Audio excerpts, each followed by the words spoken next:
ನಮಾಮಿ ಶಂಕರ ಸದಾಶಿವಸಮಾರಂಭಂ ಶಂಕರಾಚಾರ್ಯ ಮಧ್ಯಮಾಂ ಅಸ್ಮದಾಚಾರ್ಯ ಪರ್ಯಂತಂ ವಂದೇ ಗುರು ಪರಂಪರಾಂ ಶ್ರುತಿ ಸ್ಮೃತಿ ಪುರಾಣಾನಾಂ ಆಲಯಂ ಕರುಣಾಲಯಂ ನಮಾಮಿ ಭಗವತ್ಪಾದಂ ಶಂಕರಂ ಲೋಕಶಂಕರಂ. ನಾಡಿನ ಸಮಸ್ತ ವೀಕ್ಷಕ ಬಂಧುಗಳ ಪಾದಾರವಿಂದಗಳಿಗೆ ನನ್ನ ಶಿರಸಾಷ್ಟಾಂಗ ನಮಸ್ಕಾರಗಳು. ಅದೃಷ್ಟ ದೇವತೆ ಅನ್ನತಕ್ಕಂಥದ್ದು ಪ್ರತಿಯೊಬ್ಬರಿಗೂ ಒಂದು ಭಗವಂತ ಕೊಟ್ಟಿದ್ದಾನೆ. ಯಾವ್ದಾವುದನ್ನು ಪೂಜೆ ಮಾಡೋದಲ್ಲ. ಅದೃಷ್ಟ ದೇವತೆ ಬೇರೆ, ಸಾಮಾನ್ಯ ಪೂಜೆ ಬೇರೆ, ಸಾಮಾನ್ಯ ಊಟ ಬೇರೆ. ಅದನ್ನು ತಿಳಿಸ್ಕೊಡ್ತೇನೆ. ಕೆಲವು ಊಟಗಳು ಬಂದು ಎಕ್ಸ್ಟ್ರಾಡಿನರಿ ಸ್ಟ್ರೆಂತ್, ಒಂಥರ ಮನಸ್ಸು ಉಲ್ಲಾಸ. ನಮ್ಮ ಮನೆಯಲ್ಲಿ ಹಾಲು ಒಬ್ಬಟ್ಟು ಅಂತ ಮಾಡ್ತಾರೆ. ಅದಿರ್ಬೇಕು ನನಗೆ. ಬ್ಯೂಟಿಫುಲ್. ಒಂದು ಬಟ್ಲಿಟ್ರು ಶಿವಾರ್ಪಣಮಸ್ತು. ಇನ್ನೊಂದು ಮಾಡ್ತಾರೆ ಹಲಸಿನಣ್ಣು. ತುಂಬ ಹಣ್ಣಾಗಿರ್ತಕ್ಕಂಥ ಹಲಸಿನಣ್ಣನ್ನು ನೈಟಾಗಿ ಮಿಕ್ಸ್ ಮಾಡಿ ಅದರಲ್ಲಿ ಜೇನುತುಪ್ಪ, ಕೊಬ್ಬರಿ, ಇನ್ನೊಂದು ಸ್ವಲ್ಪ ಬೆಲ್ಲ. ಪರಮಾನ್ನ ಸ್ವರೂಪ. ನನಗಿಷ್ಟ ಅದು. ತರ ಅನ್ನೋ ತರ. ಮಾಮೂಲಿ ಹಲಸಿನಣ್ಣು ಬೇರೆ, ಇದು ಇನ್ನೊಂದು ರೀತಿ ಬೇರೆ. ಅಂದರೆ ಸಮಥಿಂಗ್ ವಿ ಫೀಲ್ ಪವರ್. ಕೆಲವು ವ್ಯಕ್ತಿಗಳ ಜೊತೆಲಿದ್ರೆ ನಮ್ಮ ಒಂಥರ ಪವರ್ ಇದ್ದಾಗೆ. ಆ ವ್ಯಕ್ತಿ ನಮ್ಮ ಜೊತೆಲಿದ್ದಾರೆ ಅನ್ನತಕ್ಕಂಥ ಒಂದು ಭಾವಾರ್ಥ ಇದೆಯಲ್ಲ, ಅದೊಂದು ಅಗಣಿತ. ನಮಗೆ ಗೊತ್ತಿಲ್ಲದೆ ಮಾಮೂಲಿ ಊಟ ಬೇರೆ. ಕೆಲವು ಊಟಗಳು ನಮಗೆ ದೈಹಿಕವಾಗಿ, ಮಾನಸಿಕವಾಗಿ, ಬೌದ್ಧಿಕವಾಗಿ, ವೈದಿಕವಾಗಿ ಎಲ್ಲದರಲ್ಲೂ ಒಂಥರ ಚೈತನ್ಯ. ಒಂದು ರೀತಿ ಡ್ರೈ ಫ್ರೂಟ್ಸ್ ಅಂತ ಹೇಳ್ತೀರಿ ನೀವೀಗ.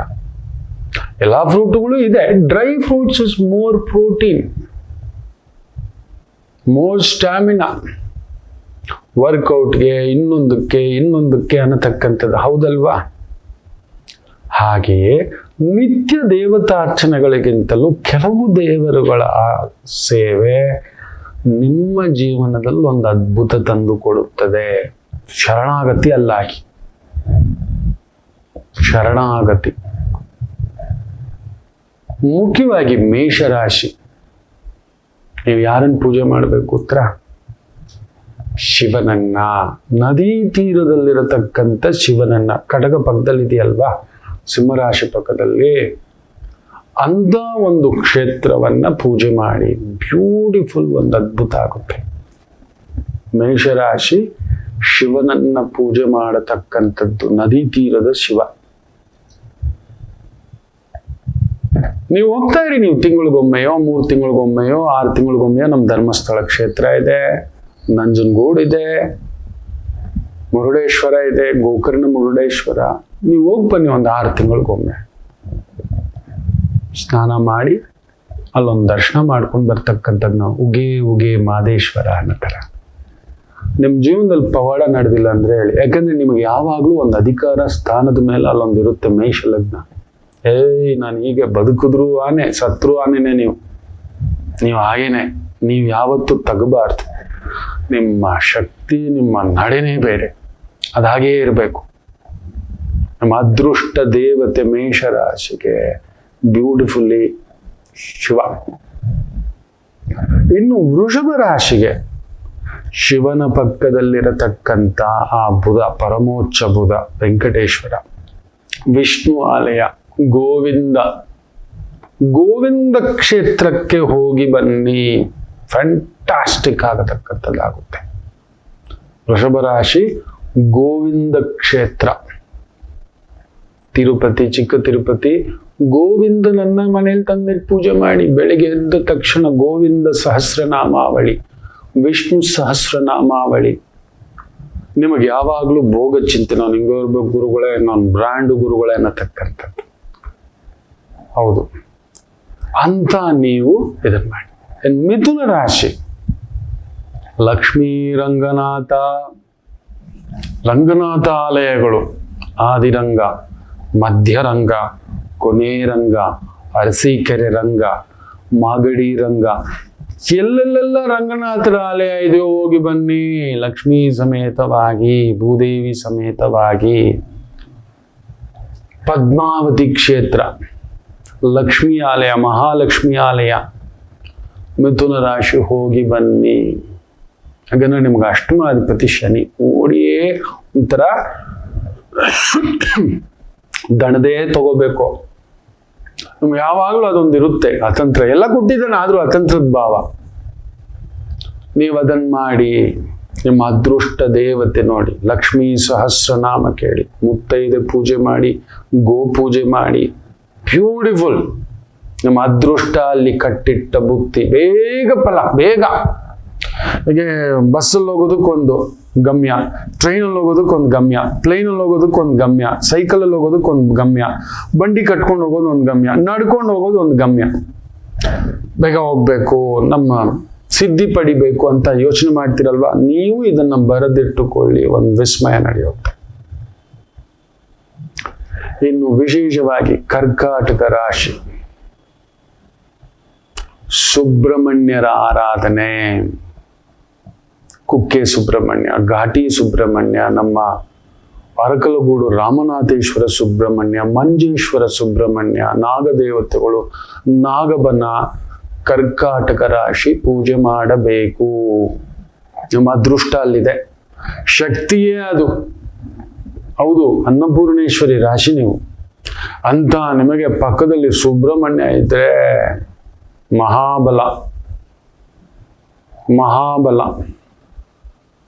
ಪೂರ್ಣ ಆ ಒಂದು ಮಕ್ಕಳ ವಿಚಾರದಲ್ಲಿ, ಕುಟುಂಬದ ವಿಚಾರದಲ್ಲಿ ಯಾವಾಗಲೂ ಒಂದು ತೊಳಲಾಟ ಇರೋ ನಿಮಗೆ ಕರ್ಕಾಟಕ ರಾಶಿಗೆ ಅದೊಂದು ಅದೃಷ್ಟ ದೇವತೆಯಾಗಿ ಬದಲಾಗುತ್ತೆ. ಹತ್ತಿರದಲ್ಲೇ ಸುಬ್ರಹ್ಮಣ್ಯರ ಆಲಯ ಇದೆ. ಒಂದು ಮಂಗಳವಾರ ದಿನ, ಕೃತಿಕಾ ನಕ್ಷತ್ರ ಮಂಗಳವಾರ ಬಂದ್ರೆ ವಿಶೇಷ. ಆಷಾಢ ಮಾಸದಲ್ಲಿ ಕೃತಿಕಾ ನಕ್ಷತ್ರ, ಮೊನ್ನೆ ಶನಿವಾರ ಬಂದಿತ್ತು, ಆಡಿ ಕೃತಿಗೆ ಅಂತ ತಮಿಳ್ನವರು ಆಚರಿಸ್ತಾರೆ. ಆಷಾಢ ಮಾಸದಲ್ಲಿ ಕೃತಿಕಾ ನಕ್ಷತ್ರ, ಅದು ಕಟ್ಟಕಡೆ ದಿನ. A beautiful magic. ಅಂಥದ್ದೊಂದು ನೋಡಿ ನೀವು ಹೋಗಿ, ನೀವು ಕರ್ಕಾಟಕ ರಾಶಿ ಅಲ್ಲೊಂದು ಪವಾಡಗಳು ನಡೆಯತಕ್ಕಂಥದ್ದು ನೋಡಿ. ಇನ್ನು ಸಿಂಹ ರಾಶಿ, ಶಿವಸಾಲಿಗ್ರಾಮವನ್ನು ಪೂಜೆ ಮಾಡಬೇಕು. ಶಿವಸಾಲಿಗ್ರಾಮ, ನೀವು ಯಾವತ್ತೂ ನಿಮ್ ನೋವು ಹೇಳ್ಕೊಳ್ಳಲ್ಲ. ಎಲ್ರೂ ನಿಮ್ಮ ಹತ್ರ ಬಂದು ನೋವು ಹೇಳೋದೆ, ಎಲ್ರೂ ನಿಮ್ಮ ಹತ್ರ ಹೇಳೋದು. ಎಲ್ರಿಗೂ ನೀವು ಒಂಥರ ದೊರೆ ಕೂತಿರ್ತೀರ, ಅಪ್ಪನ ತರ. ಅಪ್ಪನ ನೋವು ಯಾರಾದ್ರೂ ನೋಡಿದ್ದೀರಾ? ಹೇಳ್ಕೊಂಡಿರೋದು ನೋಡಿದ್ದೀರಾ? ಹತ್ತಿರೋದು ನೋಡಿದ್ದೀರಾ? ಏನಾಗಿದ್ರು ಉಗಿಸ್ಕೊಂಡು ಬಯಸ್ಕೊಂಡು ತೆಗೆಸ್ಕೊಂಡು ಏನಾದ್ರೂ ಸರಿ ಬಂದಿರ್ತಾರೆ. ನೀವು ಗಮನಿಸಿ ನೋಡಿ, ತಂದೆ ಹೇಳ್ಕೊಳಲ್ಲ. ಅಂತ ತಂದೆಗೆ ಶಕ್ತಿಯೇ ಶಿವಸಾಲಿಗ್ರಾಮ, ನಂಜುಂಡೇಶ್ವರ, ಪೂರ್ಣ ಶ್ರೀಶೈಲೇಶ್ವರ, ಯಾವುದಾದರೂ ಅರುಣಾಚಲೇಶ್ವರ, ಕಾಳಹಸ್ತೇಶ್ವರ, ಈ ರೀತಿ ಶಿವಕ್ಷೇತ್ರಗಳಿಗೆ ಹೋಗಿ ಬರತಕ್ಕಂಥದ್ದು. ವಾಯುಲಿಂಗ ಇರಬಹುದು, ಅಗ್ನಿಲಿಂಗ ಇರಬಹುದು, ಜಲಲಿಂಗ ಇರಬಹುದು, ಆಕಾಶಲಿಂಗ ಇರಬಹುದು. ಅದೊಂದು ಅನಂತ. ದಕ್ಷಿಣಾಮೂರ್ತಿಯ ಪೂಜೆ ಆಲಯಗಳಿದ್ದರೆ ಇನ್ನಷ್ಟು ವಿಶೇಷ. ದಕ್ಷಿಣಾಮೂರ್ತಿ, ರಾಘವೇಂದ್ರ ಸ್ವಾಮಿಗಳ ಸನ್ನಿಧಿ, ಮಂತ್ರಾಲಯ ಮಹಾ ರಾಘವೇಂದ್ರ ಸ್ವಾಮಿಗಳ ಸನ್ನಿಧಿ. ಯಾಕಂದ್ರೆ ಗುರು ನಿಮಗೆ ಅಷ್ಟಮಾಧಿಪತಿ, ನಿಮ್ಮವರೇ ನಿಮಗೆ ಚೂರಿ, ನಿಮ್ಮನ್ನು ಬಳಸ್ಕೊಂಡೇ ನಿಮ್ಮನ್ನು ಕೆಳಗಡೆ ಬಿಟ್ಟಿರ್ತಕ್ಕಂಥದ್ದು. ಸೊ ಸಿಂಹರಾಶಿ ದತ್ತಪೀಠ, ಶ್ರೀಧರ ಸ್ವಾಮಿಗಳ ಪೀಠ, ಸಿದ್ಧಾರೂಢರ ಪೀಠ, ಎಲ್ಲರನ್ನೂ ನೋಡ್ತೀರಿ. ನಿಮಗೆ ಯಾರೂ ಇಲ್ಲ. ಸಿಂಹರಾಶಿ ಅದೆಷ್ಟು ಬಾರಿ ಬಾಧೆ ಬಿದ್ದಿದ್ರೆ ಹೇಳಿ. ಕುಟುಂಬದ ವಿಚಾರ, ಮಕ್ಕಳ ವಿಚಾರ, ಯಜಮಾನರ ವಿಚಾರ, ಯಜಮಾನಿ ವಿಚಾರದಲ್ಲೇ ನೋವಾಗಿದೆಯಾ ಇಲ್ವಾ ಹೇಳ್ಬೇಡಿ, ಇದನ್ನ ಮಾಡಿ. ಇನ್ನು ಕನ್ಯಾ ರಾಶಿ, ನೀವು ಪೂಜೆ ಮಾಡಬೇಕಾಗಿರತಕ್ಕಂಥದ್ದು ಬಹು ವಿಶೇಷವಾಗಿ ಹನುಮೋಪಾಸನ. ಪಂಚಮುಖಿ ಹನುಮ, ಉತ್ತರಾಭಿಮುಖ ಹನುಮ, ಬಾಳೆಗೊನೆ ಹನುಮ, ಮುತ್ತತ್ತಿರಾಯ, ಯಂತ್ರೋದ್ಧಾರಕ ಹನುಮ, ಇಂಥ ಕ್ಷೇತ್ರಗಳಿಗೆ ಹೋಗಿ.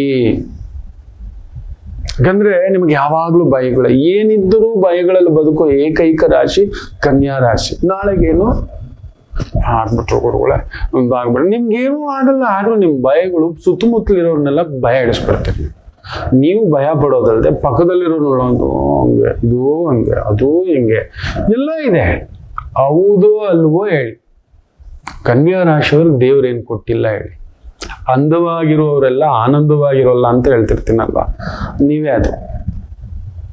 ನಿಮ್ಮ ಅಂದವೇ ನಿಮ್ಗೆಲ್ಲ ಕಳ್ಕೊಬಿಟ್ರೆ, ಇದು ಹಿಂಗಾಗ್ಬಿಟ್ರೆ, ಮಗ ಹೊರಗಡೆ ಹೋದ್ರು ಭಯ, ಮಗ ಮನೇಲಿ ಇದ್ರು ಭಯ, ಯಜಮಾನ್ರು ಹೊರಗಡೆ ಹೋದ್ರು ಭಯ, ಕೆಲಸ ಇದ್ರೂ ಭಯ, ಕೆಲಸ ಇಲ್ಲ ಅಂದ್ರೂ ಭಯ, ಹೆಂಡತಿ ಹೊರಗಡೆ ಹೋದ್ರು ಭಯ. ಈ ರೀತಿ ಸ್ವಲ್ಪ ಇದ್ದರೂ ಭಯ, ಇಲ್ಲದಿದ್ದರೂ ಭಯ. ಅದಕ್ಕೆ ಆ ಭಯವನ್ನ ದೂರ ಮಾಡಲು ಹನುಮೋಪಾಸನ, ದಕ್ಷಿಣಾಭಿಮುಖ ಇರ್ಬೋದು, ಪಶ್ಚಿಮಾಭಿಮುಖ ಇರ್ಬೋದು, ಉತ್ತರಾಭಿಮುಖ ಇರ್ಬೋದು, ಹನುಮೋಪಾಸನೆ ಮಾಡತಕ್ಕಂಥದ್ದು ನೀವು ಮಾಡಿ ನೋಡಿ. ನಿಮ್ಮ ಅದೃಷ್ಟ ದೇವತೆ ಕಟ್ಟಿಟ್ಟ ಬುತ್ತಿ ನಿಶ್ಚಿತ. ನಿಮ್ಮ ಅರ್ಧಂತರ ಭಯಗಳು ಹೋಗುತ್ತೆ, ಆ ದುಗುಡಗಳು ದೂರ ಹೋಗ್ತಕ್ಕಂಥದ್ದಾಗುತ್ತೆ. ಒಂಥರ ಈಸಿಯಾಗಿ ಈ ಗಾಡಿಗೆ ಕಟ ಕಟ ಕಟ ಕಟ ಕಟ ಕಟ ಸದ್ದು, ಆಯಿಲ್ ಹಾಕ್ತಿದ್ದಾಗೆ ಸ್ಮೂತ್ ಆಗಿ ಹೋಗುತ್ತಲ್ವಾ, ಹಾಗೆ ತಳ್ಳು ತಳ್ಳು ಐಸ ಅನ್ನೋದು ನಿಮಗೆಲ್ರಿಗೂ ಈ ಮೇಷ ಇರ್ಬೋದು, ವೃಷಭ, ಮಿಥುನ, ಕಟಕ, ಸಿಂಹ, ಕನ್ಯಾ ಆ ರಾಶಿಯವ್ರಿಗೆ ಹೇಳ್ಕೊಟ್ಟಿದ್ದಾನೆ. ನಿಮ್ಮ ಅದೃಷ್ಟ ದೇವತೆ ನೀವು ಪೂಜೆ ಮಾಡಿದ್ದೀರ. ನನಗೂ ಒಂದಿದೆ, ನಾನು ಮಾಡ್ಕೋತೇನೆ, ಇದೆ. ಅದ್ಯಾವುದು? ನಂದು ಕೂಡ ತುಲಾ ಅಲ್ವಾ, ಸ್ವಾತಿ ನಕ್ಷತ್ರ ಅಲ್ವಾ. ತಿಳಿಸೋಣ. ಎಷ್ಟು ಜನ ಕಮೆಂಟ್ಸ್ ಆಗ್ತೀರಿ ಅಂತ ಕಾಯ್ತಿರ್ತೇನೆ. ನಮ್ಮ ಕಾರ್ಯಕ್ರಮ ಮೆಚ್ಚುಗೆ ಆಗಿರ್ತಕ್ಕಂಥವ್ರು ಆದಷ್ಟು ನಿಮ್ಮ ಆತ್ಮೀಯರಿಗೆ ಶೇರ್ ಮಾಡಿ ಅಂತ ಹೇಳ್ತಾ, ಮಾತೃದೇವೋ ಭವ. ನಮಾಮಿ ಶಂಕರ. ಕಟಕ ರಾಶಿಗೆ ಯಾವಾಗಲೂ ಕುಟುಕ್ತಲೇ ಇರುತ್ತೆ ಜೀವನ. ಒಂದ ಸಂಗಾತಿ ಇಲ್ಲ ಮಕ್ಕಳು. ಹಾಗೆ ಮೀನ ರಾಶಿಯವರಿಗೆ ಒಂದು ತಂದೆ ಇಲ್ಲ ತಾಯಿ, ಇವರಿಂದ ದೂರ ಇರ್ತೀರಿ, ಇಲ್ಲ ಹತ್ರಕ್ಕೆ ಹೋದಷ್ಟು ನೋವು ತಿಂತೀರಿ. ಅನುರಾಧ ನಕ್ಷತ್ರಕ್ಕೆ ಯಾವಾಗಲೂ ಅನುರಾಧ ದೋಷವೇ. ಯಾಕೋ ಜ್ಯೇಷ್ಠ ನಕ್ಷತ್ರದವ್ರಿಗೆ ಮದುವೆ ವಿಚಾರದಲ್ಲಿ ಅಲ್ಲೊಂದು ಯುದ್ಧವೇ. ಏನು ಕನ್ಯಾ ರಾಶಿ ಕೇಳಲೇಬೇಡಿ, ಕಣ್ಣೀರು ತಪ್ಪಿದ್ದಲ್ಲ. ಯಾಕೆ ಇಷ್ಟೆಲ್ಲ ಕನ್ಫ್ಯೂಷನ್ ತಿಳ್ಕೋಬೇಕಾ? ಫೋನಿನ ಮುಖಾಂತರವೇ ನಿಮ್ಮ ಸಮಸ್ಯೆಗಳಿಗೆ ನಾವು ನಿಮ್ಮ ಜೊತೆ ಇದ್ದು ಪರಿಹಾರ ಕೊಡ್ತೇನೆ. ನಾನು ನಿಮ್ಮ ಪ್ರೀತಿಯ ರವಿಶಂಕರ್ ಗುರೂಜಿ. ಈ ಕೆಳಗಿನ ಫೋನ್ ಸಂಖ್ಯೆಗೆ ಕರೆ ಮಾಡಿ ನಿಮ್ಮ ಪ್ರಶ್ನೆಗೊಂದು ಉತ್ತರ ಪಡೆಯಿರಿ. ನಮಾಮಿ ಶಂಕರ.